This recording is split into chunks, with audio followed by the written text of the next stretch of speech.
Hi friends, ഇന്നത്തെ വീഡിയോയിൽ നമ്മൾ ഒരു അടിപൊളി ടേസൽസ് ഉണ്ടാക്കാം. സിമ്പിൾ വീഡിയോ ആണ്, പെട്ടെന്ന് ഉണ്ടാക്കാൻ പറ്റുന്ന, പ്രത്യേകിച്ചും നമ്മുടെ ബ്ലൗസിലും വിഷുവിനൊക്കെ അതുപോലെ തന്നെ സ്കേർട്ടിലൊക്കെ തയ്ക്കാൻ പറ്റുന്ന ഒരു ഇതാണ്.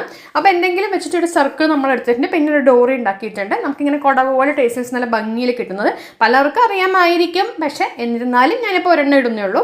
എന്നിട്ട് ആ ടേസലിന് അതിന് നമുക്ക് ഈ ഒരു ഡോറിനെ ഇതുപോലെ ഇങ്ങനെ വെച്ചിട്ട് സെൻറ്ററിൽ ചെറിയൊരു സ്റ്റിച്ച് കൊടുക്കുക. എക്സാക്ട്ലി ആ ഒരു സർക്കിൾ ക്ലോത്തിൻ്റെ സെൻറ്ററിൽ ചെറിയൊരു സ്റ്റിച്ച് ഇങ്ങോട്ട് കൊടുക്കുക കേട്ടോ.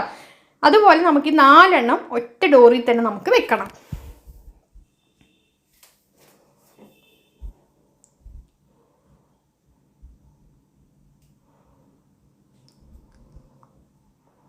കണ്ടോ, ഇങ്ങനെ നമ്മൾ ചെയ്തിട്ടുണ്ട്. ഇനി നമുക്ക് എന്ത് ചെയ്യാം, ഇനി ഇതിനെ ഇങ്ങോട്ട് താഴ്ത്തിക്കാക്കുമ്പോൾ ഒരു കുടയായിട്ടുണ്ട് കേട്ടോ.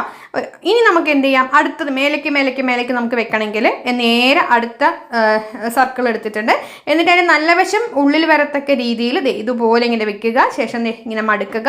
എന്നിട്ട് സെൻറ്ററിൽ ചെറിയൊരു ലോക്ക്, നമ്മൾ സാധാരണ ലോക്ക് കൊടുക്കൂലേ, റിവേഴ്സ് സ്റ്റിച്ച്, അത് തന്നെ ചെറുതായിട്ടൊന്ന് കൊടുക്കുക കേട്ടോ. അത്രയേ ഉള്ളൂ. വീണ്ടും അതിനിങ്ങനെ എടുത്ത ശേഷം വീണ്ടും അതിനെ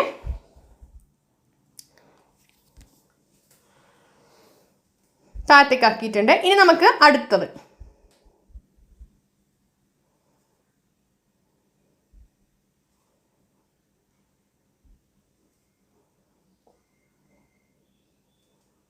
അടുത്തതും ഇതേപോലെ തന്നെ നമുക്കിങ്ങനെ വെച്ചിട്ട് ആക്കിയെടുക്കാം.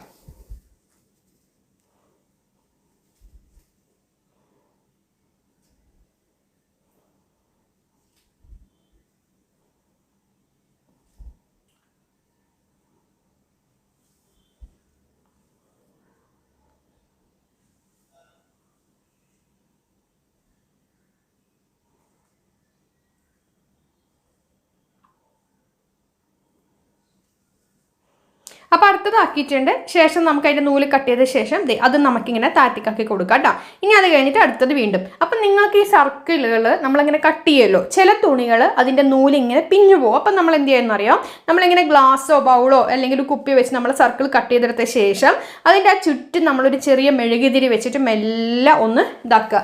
അപ്പം നൂലൊന്നും പിന്നെ പിഞ്ഞു പോലെ. പ്രത്യേകിച്ച് സാറ്റിൻ തുണികൾ ഒക്കെ, നമുക്ക് സിൽക്ക് തുണികളൊക്കെ ഇങ്ങനെ ചെയ്യുമ്പോൾ എന്ത് സംഭവിക്കും, അടിയിൽ നൂലിങ്ങനെ പിഞ്ഞു വരും. അപ്പോൾ ആദ്യം തന്നെ നമ്മൾ ആ സർക്കിൾ കംപ്ലീറ്റ് ആയിട്ട് ഒന്ന് നെഴുതിരി വെച്ച് ഒന്ന് ഉരുക്കിയെടുക്കുക.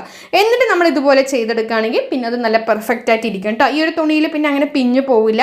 ഇങ്ങനെയാണ് നമുക്ക് ടേസൽസ് ഉണ്ടാക്കിയെടുക്കുക. അപ്പോൾ എന്തായാലും വിഷു ആണ്, വിഷുവിന് വരുമ്പോൾ നമുക്കിത് ബ്ലൗസൊക്കെ തയ്ക്കുമ്പോൾ ഇതുപോലെ നല്ല ഭംഗിയുള്ള ടേസൽസ് ബ്ലൗസിലും അതേപോലെ തന്നെ പട്ടുപാവാട, അമ്പർല സ്കേർട്ട് ഒക്കെ തയ്ക്കണ സമയത്തും ഈ ഒരു ടേസൽസ് നിങ്ങളൊന്ന് ചെയ്ത് നോക്കുക. എന്തായാലും അടിപൊളിയാണ് സംഭവം. അപ്പോൾ വീഡിയോ ഇഷ്ടമൊക്കെ ഷെയർ ചെയ്യാൻ മറക്കല്ലേ. താങ്ക്